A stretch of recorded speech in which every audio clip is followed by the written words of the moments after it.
जय हिंद मेरे class 10th के प्यारे साथियों, आप सभी का एक बार फिर से स्वागत है फिजिक्स की क्लास में। आज हम लेक्चर नंबर 2 देखेंगे। लाइट रिफ्लेक्शन पे बेस्ड होगा। लेक्चर नंबर फर्स्ट में भी हमने काफ़ी टॉपिक्स कवर किए थे। लेक्चर नंबर 2 में बचे हुए टॉपिक्स को कवर करेंगे। Let's start our lecture number 2 of light class 10th।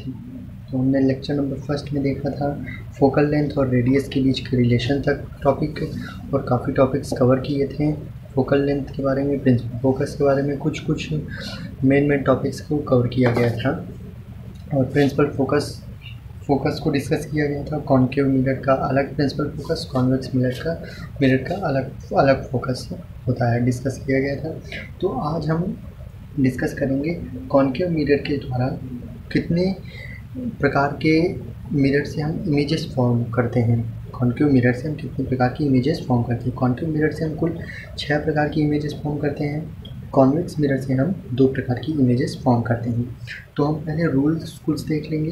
Rules जैसा कि कॉन्केव मिरर के द्वारा किसी भी मिरर के द्वारा इमेज बनाने कौन कौन से रूल्स लगते हैं, वो रूल्स देख लेते हैं कॉन्केव मिरर पे।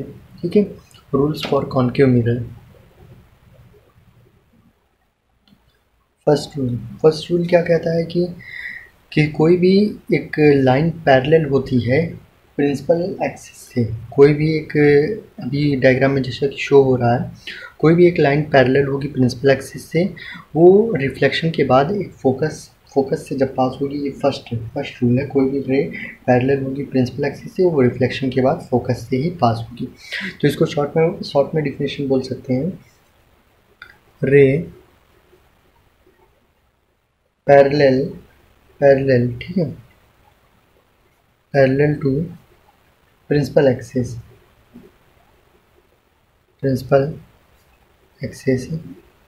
After reflection.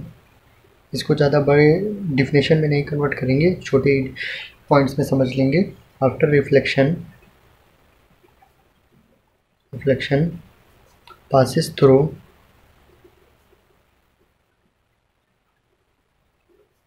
फोकस। तो ये फर्स्ट रूल था। सेकंड रूल देखते हैं।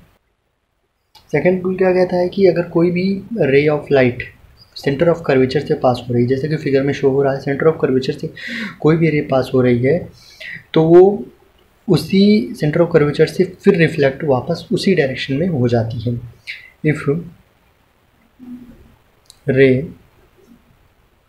इफ अ रे गोइंग फ्रॉम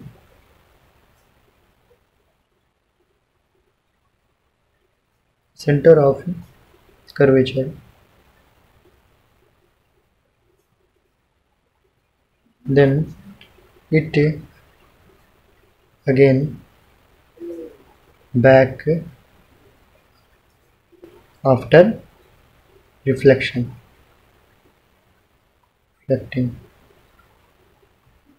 रिफ्लेक्ट होने के बाद वो फिर से वापस हो जाता है। थर्ड रूल है कॉन्केव मिरर को फॉर्मेशन के लिए जो रूल है, अगर कोई भी रे प्रिंसिपल फोकस से पास हो रही है, मुझे कोई भी रे प्रिंसिपल फोकस से पास हो रही है, तो वो रिफ्लेक्शन होने के बाद प्रिंसिपल एक्सिस से पैरेलल हो जाएगी। जस्ट इसका अपोजिट हो जाएगा ये रूल। ठीक है, इसमें ray passes through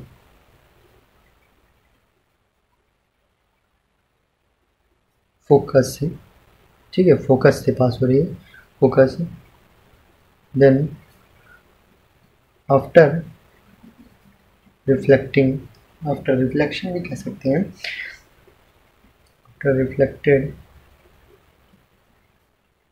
it parallel to principal axis. तो ये था हमारा थर्ड रूल। फोर्थ रूल की तरफ बढ़ेंगे। जैसा कि फोर्थ रूल है, अगर कोई भी रे डायरेक्ट पोल पे आती है, डायरेक्ट पोल पे रिफ्लेक्ट होती है, एकदम कॉर्नर ऑफ द पोल के एकदम कॉर्नर पे अगर कोई रे आती है तो वो जस्ट एकदम सेम एंगल बनाएगी। मतलब ये जो फोर्थ रूल है हमारा, ये फोर्थ रूल एक तरह से लॉ ऑफ रिफ्लेक्शन का ये रूल है। ठीक है, मतलब कि अगर कोई भी रे पोल पे आ रही है, ठीक है, कोई भी रे पोल पर आ रही है तो उसका जो इंसिडेंट रे का जो एंगल होगा वो इक्वल होगा रिफ्लेक्टेड रे के एंगल से, ठीक है। तो ये 4 प्रकार के रूल हैं जो कि कॉन्केव मिरर के फॉर्मेशन में हेल्प करेंगे। तो आगे बढ़ते हैं हम second topic, formation of different images bye concave, ठीक है। तो हम इसको शॉर्ट फॉर्म्स में ही देखते चलेंगे, फिगर आप देखते चलिएगा, ठीक है। इसको शॉर्ट फॉर्म में ही हम देखेंगे, ओके। तो जो फर्स्ट, तो हम देखते हैं फॉर्मेशन ऑफ कॉन्केव मिरर से, कॉन्केव जो इमेजेस फॉर्म होती है कॉन्केव मिरर द्वारा। तो फर्स्ट इमेज जो फॉर्म होगी वो इस प्रकार है कि अगर ऑब्जेक्ट पोल और फोकस के बीच में रखा गया हो, तो यहाँ पे जैसा कि आप फिगर में देख रहे होंगे, अगर ऑब्जेक्ट पोल और फोकस के बीच में रखा गया हो तो उसका इमेज कैसा फॉर्म होगा, बिहाइंड द मिरर फॉर्म होगा, वर्चुअल फॉर्म होगा, इरेक्ट भी बनेगा। और वर्चुअल बनने का मतलब जो कि आपको दिखेगा नहीं फिर भी फॉर्म हो रहा है वो इमेज, उसे वर्चुअल कहते हैं, ठीक है। लार्जर देन द ऑब्जेक्ट से काफ़ी बड़ा होगा, ठीक है। पोल और फोकस पे जो भी ऑब्जेक्ट रहेगा उसकी बात कर रहे हैं। जैसे जैसे आप कोई भी ऑब्जेक्ट रहेगा, जैसे जैसे वो पोल के नज़दीक आता रहता है वैसे वैसे उसका इमेज का जो फॉर्मेशन रहता है वो काफ़ी बड़ा होता चलता है। और जैसे जैसे कोई ऑब्जेक्ट पोल से दूर जाता रहता है तो उसका जो इमेज का फॉर्मेशन होता है वो स्मॉल होता है। तो ये 2 बातें याद रखनी है, ठीक है। तो ऐसे मैंने और बाकी रूल्स लिख के रखे हैं क्योंकि लिखने में काफ़ी टाइम चला जाता था। तो सेकंड रूल देखेंगे, जैसा कि सेकंड फॉर्मेशन ऑफ इमेज देखेंगे, ऑब्जेक्ट अगर फोकस पे रखी गई हो, ठीक है, ऑब्जेक्ट अगर फोकस पे रखी हुई तो उसका इमेज क्या बनेगा, इन्फिनिटी पे बनेगा, ठीक है, रियल बनेगा, इन्वर्टेड बनेगा, रियल दिखेगा रियल बनेगा और इन्वर्टेड भी बनेगा और हाईली इनलार्जर होगा, काफ़ी बड़ा होगा इमेज जो फॉर्मेशन होगा अगर फोकस पे कोई ऑब्जेक्ट रखा है तो। जस्ट इसका एक अपोजिट रूल भी होता है, अगर कोई ऑब्जेक्ट इन्फिनिटी पे रखा हो, जैसे कि 6 नंबर हम देख लेते हैं पहले, ठीक है। जैसे कोई ऑब्जेक्ट इन्फिनिटी पे रखा है, जैसे कि फिगर में भी दिख रहा होगा, इन्फिनिटी पे रखा है और वो कहाँ पे बनेगा, उसका इमेज फोकस पे बनेगा, रियल इन्वर्टेड बनेगा और मच स्मॉलर बनेगा क्योंकि पोल से काफ़ी दूर है, इन्फिनिटी से आ रहा है, तो पोल से जितना भी कोई ऑब्जेक्ट दूर रहेगा उसका इमेज उतना ही छोटा बनेगा। ये चीज़ आपको बता चुके हैं। तो हम थर्ड रूल को देखते हैं।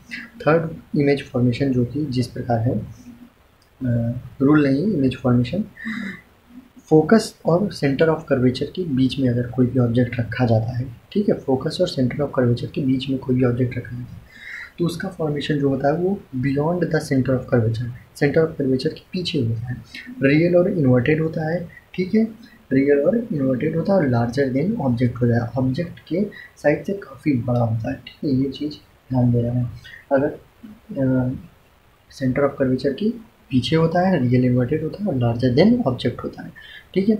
अगर कोई ऑब्जेक्ट सेंटर ऑफ कर्वेचर पे रखा गया तो उसका इमेज कैसा होगा, ये चीज़ भी देखने लायक है कि उसका image just centre of curvature पे ही फॉर्म होगा, रियल इन्वर्टेड फॉर्म होगा और सेम साइज़ का, जैसा वो सेंटर ऑफ कर्वेचर पे जितना भी उसका इमेज का साइज़ है उतना ही वो सेम साइज़ पे वहाँ पे फॉर्म होगा। अगर कोई ऑब्जेक्ट सेंटर ऑफ कर्वेचर के बियॉन्ड रखा गया है, पीछे रखा गया है, तो वो कहाँ फॉर्म होगा, तो जस्ट ये अभी थर्ड फॉर्मेशन के अपोजिट है, ठीक है। और जो हमारा सेकंड फॉर्मेशन था वो हमारा 6th फॉर्मेशन के अपोजिट था, ठीक है, ये ध्यान देने की बात है। जो थर्ड फॉर्मेशन था वो 5th फॉर्मेशन के अपोजिट है, बियॉन्ड सेंटर ऑफ कर्वेचर अगर रखा है तो फोकस पे और सेंटर ऑफ कर्वेचर के बीच में फॉर्म होगा, रियल इन्वर्टेड होगा और स्मॉलर देन ऑब्जेक्ट होगा। स्मॉलर देन ऑब्जेक्ट क्यों, क्योंकि ये काफ़ी दूर है, ठीक है, काफ़ी पोल से दूर है, इस वजह से जो इसका इमेज बनेगा वो छोटा बनेगा, पोल के नज़दीक होता है तो इमेज बड़ा बनता है। तो ये कुछ 6 प्रकार के इमेज फॉर्मेशंस थे कॉन्केव के। अब हम इमेज फॉर्मेशंस देखेंगे कॉन्वेक्स के और फिर देखेंगे साइन कन्वेक्शन रूल कॉन्केव के लिए भी और कॉन्वेक्स के लिए भी। साइन कन्वेक्शन देखने से पहले हम कॉन्केव मिरर की कुछ यूजेस देखते हैं। रिफ्लेक्टर इन टॉर्च में जो मिरर लगा होता है वो कॉन्केव मिरर होता है रिफ्लेक्ट करने के लिए। हेडलाइट्स जो लगी होती हैं आपकी गाड़ियों में, व्हीकल्स में, वो उसमें भी कॉन्केव मिरर का प्रयोग होता है।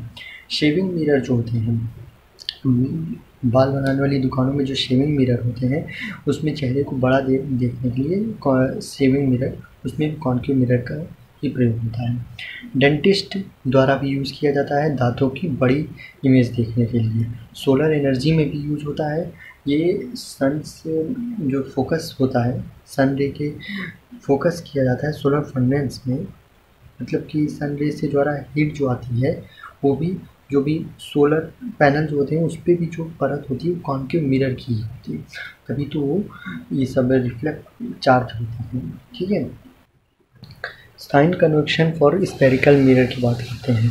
तो आपने मैथ में भी देखा होगा कि जब ये एक एक्स एक्सिस और वाई एक्सिस रहता है, ठीक है, ये वाई एक्सिस है, ये आपका एक्स एक्सिस है, ठीक है, तो हमेशा एक बात बताई जाती है कि वाई एक्सिस पे अपर साइड हमेशा आपका पॉजिटिव रहेगा, एक्स एक्सिस पे राइट साइड आपका पॉजिटिव रहेगा, एक्स एक्सिस पे लेफ़्ट साइड आपका निगेटिव रहेगा, और वाई एक्सिस के आपके नीचे बिलो साइड में हमेशा निगेटिव रहेगा। ठीक है, इसे एक्स डैश कहेंगे, इसे वाई डैश कहेंगे।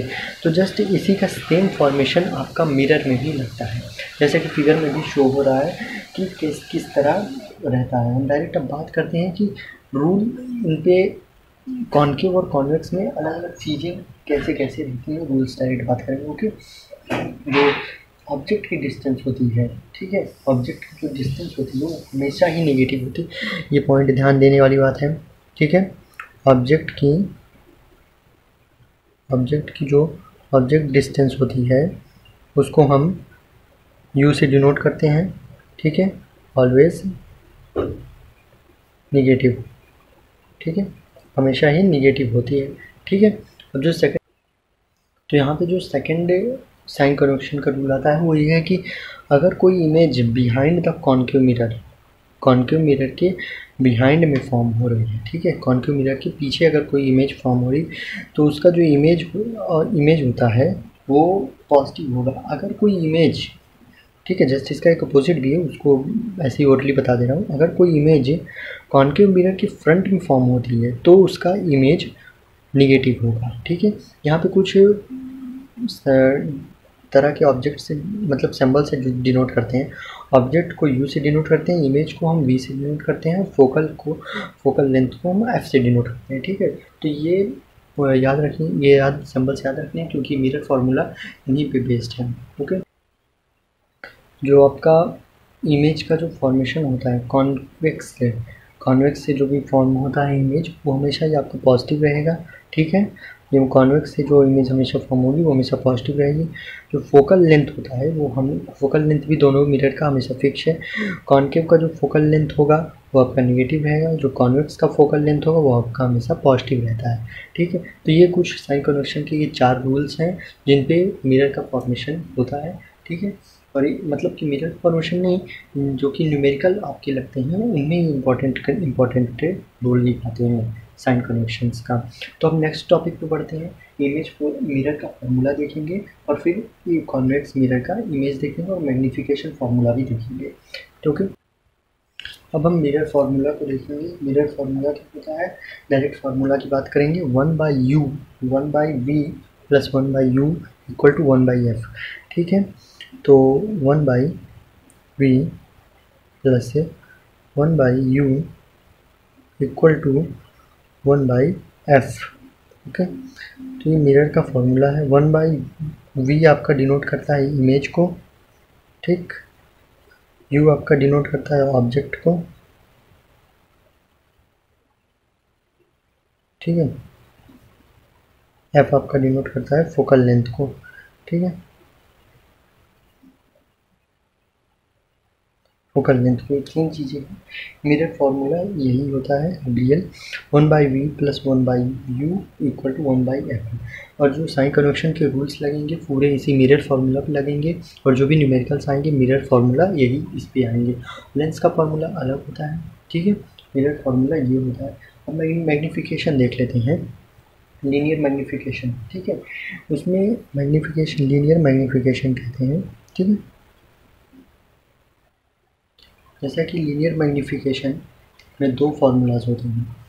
एक होता है हाइट ऑफ इमेज के केस में पूछा गया H2/H1, मतलब कि हाइट ऑफ इमेज ऑलवेज ऊपर रहेगी और हाइट ऑफ ऑब्जेक्ट नीचे रहेगी। ये m=H2/H1 होता है। और जो दूसरा केस होता है इमेज डिस्टेंस और ऑब्जेक्ट डिस्टेंस के रेशियो में, तो इस केस में माइनस साइन लगती है। ओके, तो इस केस में अब जो दोनों रहता है आफ्टर सॉल्विंग, ये दोनों ही आपस में बराबर होते हैं। H2/H1 इक्वल होता है हमेशा -v/u के।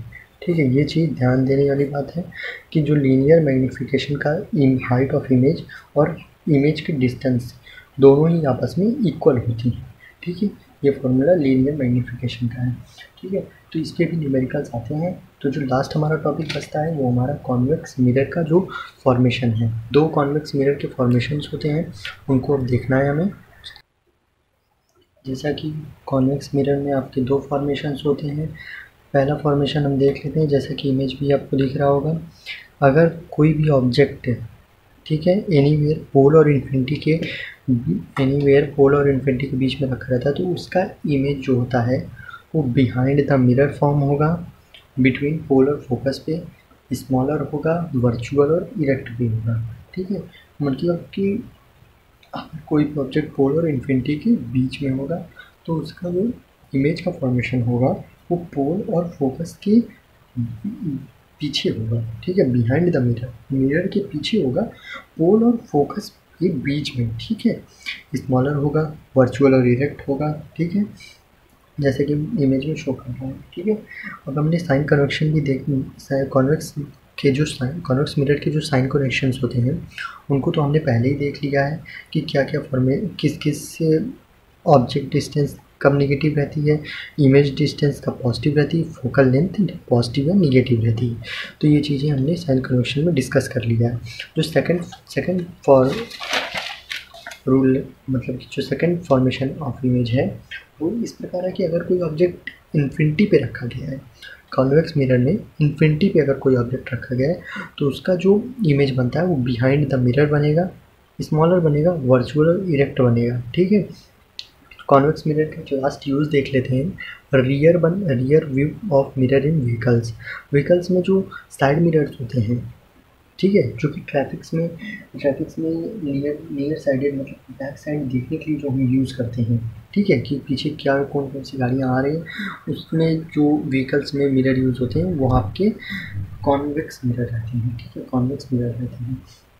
तो अगर आपको कह दिया जाए कि कॉन्वेक्स और कॉन्केव मिरर में अगर आपको दे दिया जाए विदाउट टचिंग देम, बिना उनको टच करे आप कैसे पता कर पाएंगे कॉन्वेक्स मिरर है कि कॉन्केव मिरर है, उनके बीच में अंतर कैसे निकाल पाएंगे। तो हमेशा ध्यान रखिएगा कि कॉन्केव मिरर जो होता है, कॉन्केव मिरर जो होता है वो इमेज को हमेशा मैग्नीफाइड बनाता है, मतलब कि इमेज को बड़ा बनाता है।